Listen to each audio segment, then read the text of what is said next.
ભરૂચના રાજપૂત છાત્રાલય ખાતે આમ આદમી પાર્ટીના પ્રદેશ પ્રમુખ ઈસુદાન ગઢવીની ઉપસ્થિતિમાં ખેડૂત સ્વાભિમાન સંમેલન યોજાયું હતું। ભરૂચ જિલ્લામાં ખેડૂતોની સંમતિ કે યોગ્ય વળતર વિના વીજ થાંભલા ઊભા કરવા અને હાઈ ટેન્શન લાઈનો નાખવાના આક્ષેપોને લઈ સંમેલનમાં ખેડૂતોનો આક્રોશ જોવા મળ્યો હતો। મીડિયા સાથેની વાતચીતમાં ઈસુદાન ગઢવીએ રાજ્ય સરકાર અને વહીવટી તંત્ર પર આકરા પ્રહારો કર્યા હતા। જૂના કાયદાઓનો સહારો લઈ પોલીસ અને તંત્રના બળે ખેડૂતો પર દબાણ કરવામાં આવતું હોવાનો તેમણે આક્ષેપ કર્યો હતો।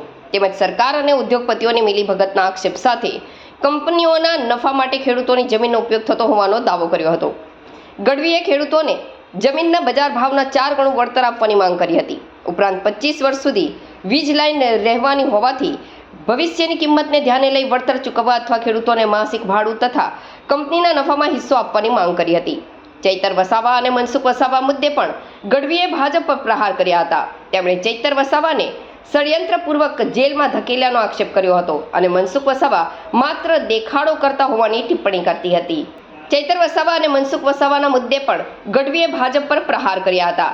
તેમણે ચૈતર વસાવાને ષડયંત્રપૂર્વક જેલમાં ધકેલ્યાનો આક્ષેપ કર્યો હતો અને મનસુખ વસાવા માત્ર દેખાડો કરતા હોવાની ટિપ્પણી કરી હતી। અંતે ગઢવીએ ખેડૂતો અને જનતાને એક થવાની અપીલ કરી હતી અને ખેડૂતોના હક માટે આમ આદમી પાર્ટી લાઠીઓ ખાવા તથા જેલ જવા પણ તૈયાર હોવાનું જણાવ્યું હતું। જી, આજે ખેડૂતોના એક સંમેલનમાં ભરૂચ આવવાનું થયું છે। તમે વિચાર કરો, સરકાર અત્યારે બેફામપણે કંપનીઓ સાથે મળીને ખેડૂતની મા સમાન એક માત્ર જમીન રહી છે એનું આવકનું સાધન, એના ઉપર ખેડૂતની સહમતિ વગર, ખેડૂતોને યોગ્ય વળતર આપ્યા વગર, ખેડૂતો સાથે વાતચીતો કરવા વગર જે હાઈ ટેન્શનનો લાઈનો નાખે છે, જેના વિરોધમાં આજે સંમેલન યોજાયું હતું।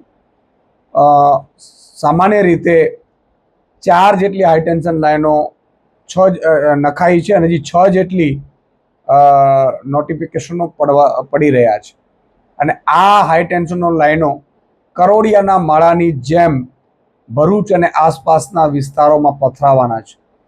તમે વિચાર કરો, લગભગ અંદાજે 250થી વધુ ગામોમાં આ ખેડૂતો એફેક્ટેડ છે। અહીંયા બુલેટ ટ્રેન હોય, એક્સપ્રેસ હાઈવે હોય, આવા કેટલી યોજનાઓમાં જમીનો તો ગઈ જ છે ખેડૂતો। હવે બાકી રહી ગઈ છે જમીન, એ આ લોકો હાઈ ટેન્શન લાઇનમાં ખેડૂતોની જમીન પચાવી પાડવા માંગે છે। ખેડૂતો અને કંપનીઓ એ બે મળીને નક્કી કરવું જોઈએ અને જો ખેડૂતોને પોસાય એ ભાવે કંપનીઓ ઘૂસવી જોઈએ। એના બદલે કંપની જાય છે સરકાર પાસે, સરકાર કંપનીની દલાલ બનીને અધિકારીઓને હુકમો કરે છે, પોલીસ અધિકારીઓને હુકમો કરે છે કે જાઓ, ખેડૂતો ન માને તો ખેડૂતોને ધોકાવાળી કરો। આ સરકાર ખેડૂતોની છે કે કંપનીઓની છે? અને કંપનીઓ શું મફતમાં વીજળી આપવાની છે? ભાઈ, હાઈ ટેન્શન લાઈનો નાખો છો, તમે જે રીતે કોરિડોરો બનાવો છો, તમે વીજળી છે એ કંપની ખેડૂતોને મફત તો આપવાની નથી। તો ખેડૂતોને યોગ્ય વળતર મળવું જોઈએ અને ખેડૂતોની એ પણ માંગ છે, મેં ઘણા ખેડૂતો સાથે વાત કરી, એમનો મત છે કે કંપનીના માણસો કે પોલીસ હોય કે સરકારના માણસો, જ્યાં સુધી અમે સહમત ન થઈએ વળતર મામલે ત્યાં સુધી એના ખેતરમાં પગ ન મૂકવો જોઈએ। ત્યારે આ લોકો અંગ્રેજોનો કાયદો લાવીને દેખાડીને એ લોકો બળજબરીપૂર્વક તંત્રને આગળ કરીને કંપનીઓની દલાલી કરે છે। સરકાર, ભાજપ સરકાર, મુખ્યમંત્રી ભૂપેન્દ્રભાઈ પટેલ, એ શરમની વાત છે। આજે અમે ડિમાન્ડ કરી છે કે જે ખેડૂતોને વળતર મળવું જોઈએ એ બજાર કિંમતના 4 ગણા અથવા તો 25 વર્ષ પછી, લાઈનો 25 વર્ષ સુધી રહેવાની છે, 25 વર્ષે તો જમીનની કિંમત કેટલી થવાની છે ભાઈ? એ કિંમત પ્રમાણે વળતર આપવામાં આવે અથવા તો મહિને એને ફિક્સ ભાડું આપવામાં આવે।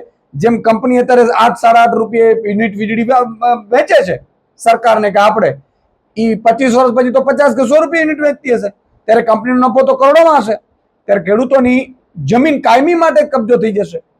એટલે અમારી એ માંગ છે કે આગામી 25 વર્ષ પછી જે કિંમત હોય એ કિંમત પ્રમાણે ખેડૂતોને વળતર ચૂકવવામાં આવે અથવા તો એને મંથલી ભાડું આપવામાં આવે અથવા તો એને પ્રોફિટમાં નફો આપવામાં આવે।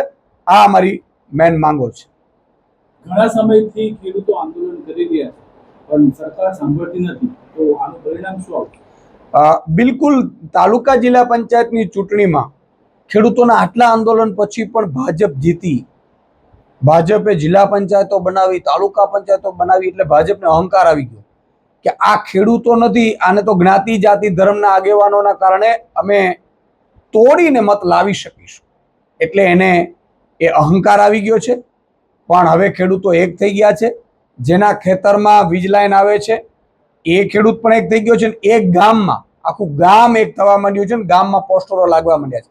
ન માત્ર ભરૂચ, આ લગભગ 23 જિલ્લાઓમાં હાઈ ટેન્શન લાઈન નીકળવાની છે. એ કચ્છથી માંડી જામનગર, દ્વારકા, મોરબી, સુરેન્દ્રનગર, રાજકોટ, જામદાવાદ, આ બધા વિસ્તારમાં આ લાઈનો ફેલાવાની છે. અને આ વખતે તમામ ગુજરાતના 54 લાખ ખેડૂતોને એના પરિવારો એક થવાના છે, જેમ જેનજી એક થયું છે એવી રીતે. અને હવે એ લોકો નક્કી કરશે કે આગામી સમયમાં અમારો જ્ઞાતિનો આવશે, જાતિનો આવશે, ધર્મનો, ભાજપનો આગેવાન આવશે, અમે મત નથી આપવાના.